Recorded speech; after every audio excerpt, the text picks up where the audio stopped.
Hey everyone, welcome to the deep dive. We're kicking off today with a really fundamental question, one that honestly sticks with me. Can destructive forces actually sustain themselves, in the long run? Or do they always carry the seeds, the seeds of their own downfall? It's a massive idea to unpack. Really makes you reevaluate a lot. Today we're diving deep into exactly that, focusing on an idea the source material calls the self-destruction of evil. We're going to explore this compelling argument that evil, well, despite how powerful or even triumphant it might seem, it's fundamentally destined to fail. Not because of some outside force, but due to something inside itself, its nature. It suggests a kind of universal law at play, almost. Our whole deep dive today is built on excerpts from an article called The Self-Destruction of Evil. It's by Mark at the Knowledge is King site. And our mission for you listening is to really unpack the core arguments here.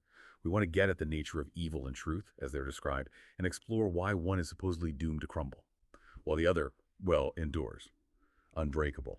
And this isn't just some abstract philosophical thing, right? Grasping these dynamics, what this source lays out, it has really profound implications for how you might see patterns in the world. It's quite a powerful framework for understanding challenges, maybe forces creating chaos, or even things in your own life. Offers a surprising view on resilience itself. Okay, let's unpack this then. The article dives right into the foundation of evil. It doesn't just say bad. It calls it an active destructive force from the get-go, not just passively negative, no. It says it thrives on deception and manipulation. And its aim, pretty clear, bring harm and chaos. So it's painting this picture of something deliberately corrosive, always tearing down. Can you help us maybe visualize that a bit more? How can we think about this active corrosion in a relatable way? That's a great way to put it, active corrosion.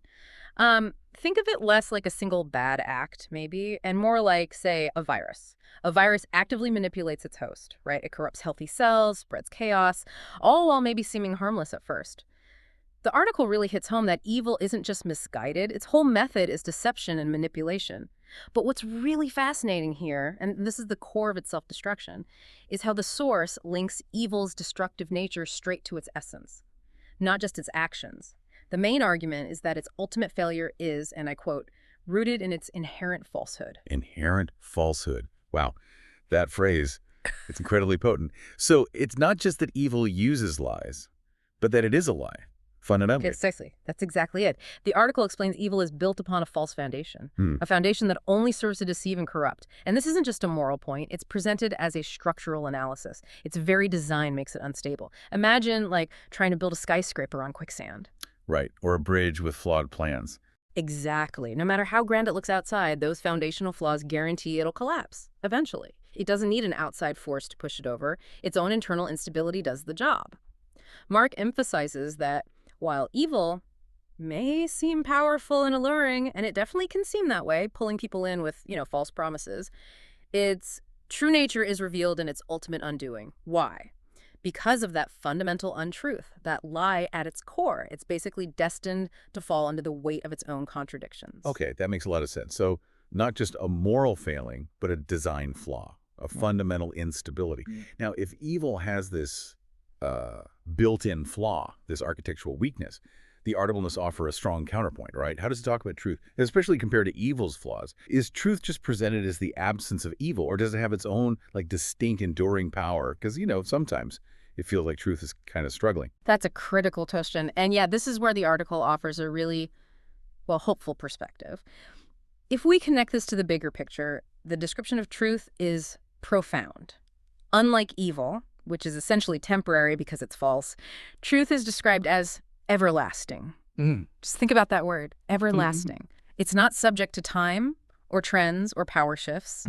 The source says it stands firm against the test of time and remains unwavering in the face of evil. It's portrayed like this bedrock, a constant, and importantly, it claims truth will ultimately prevail. Not because it fights or manipulates, but simply because it's not built upon deceit, but upon honesty and integrity. This isn't just about good intentions, it's about an inherent strength, a kind of coherence that can't be broken. So it's less about truth winning some kind of battle and more about it just being in a way that evil can't manage. Exactly, yes. The article stresses its fundamental power. It says, "It is a force that cannot be shaken or destroyed, for it is rooted in what is right and just. It's not some temporary thing needing constant propping up. Truth, by its nature, is self-sustaining, self-evident, really, even if it gets obscured sometimes. It doesn't rely on complicated lies or tricks to keep its shape. It just is. That's a very clear difference from evil's shaky, made-up foundation. It offers a kind of quiet reassurance, doesn't it? It really does. A significant distinction, yeah. But it also raises a question for me, and probably for you listening too. If evil's downfall is so inevitable, like built into its structure, Yeah. why does it often look so dominant, even triumphant?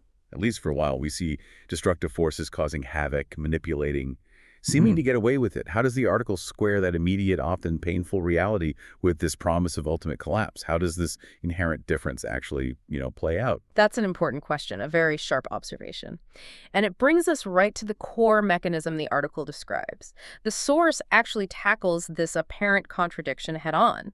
It explains that while evil may seem to have the upper hand, which, like you said, it often does short term, right? Exploiting weaknesses, causing chaos, it is truth that will ultimately prevail.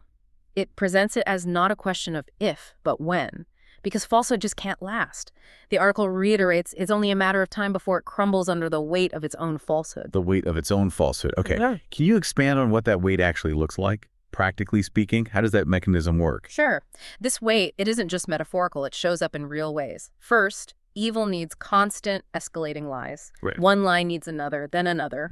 A tangled web. Exactly, until the whole structure is incredibly complex and fragile. Just maintaining that web is exhausting, eventually unsustainable. Second, it breeds internal problems. Contradictions, distrust. Because it's based on lies, it can't really foster genuine loyalty or cooperation. People involved are driven by self-interest, manipulation. So it turns on itself. It leads to internal fractures, disunity. Yeah. Like a group held together only by a shared lie, eventually, individual motives, or just self-preservation clash. Third, there's the constant fear of being found out. Since the foundation is false, evil's always vulnerable. Any bit of truth can threaten the whole thing. So it's constantly defensive, paranoid maybe. Which is inherently unsustainable, right? That constant state of defense. Ultimately, because evil isn't based on truth, it can't build anything genuinely strong or lasting or beneficial. It just consumes, manipulates, destroys until it either runs out of things to corrupt or its own internal mess pulls it apart. It lacks that essential ingredient for sustainability. The ingredient truth has. That's a really critical explanation. It suggests evil is always fighting itself, its own nature. Instead of building on something stable, it's constantly using energy just to keep the illusion going. Exactly right. Whereas truth, it needs no such effort. It just is. It doesn't need defending with lies or force. Its strength comes from its own coherence, its ability to stand up to scrutiny. The article is clear. Evil cannot sustain itself because it is not based on truth, which is the one enduring and unshakable force in this world. It's framed as this fundamental law, almost a cosmic principle. Anything built on a lie will eventually implode. And the article wraps this all up with a really powerful concluding thought, a quote that captures everything we've talked about. It says, "As the saying goes, the truth will set you free. And in this case, will also destroy the very thing that sought to destroy it." Sort of neatly ties it all together, doesn't it? Truth as liberator, and also the undoing of its opposite. So what's the real takeaway nugget from today's deep dive? It's not just evil fails, truth wins.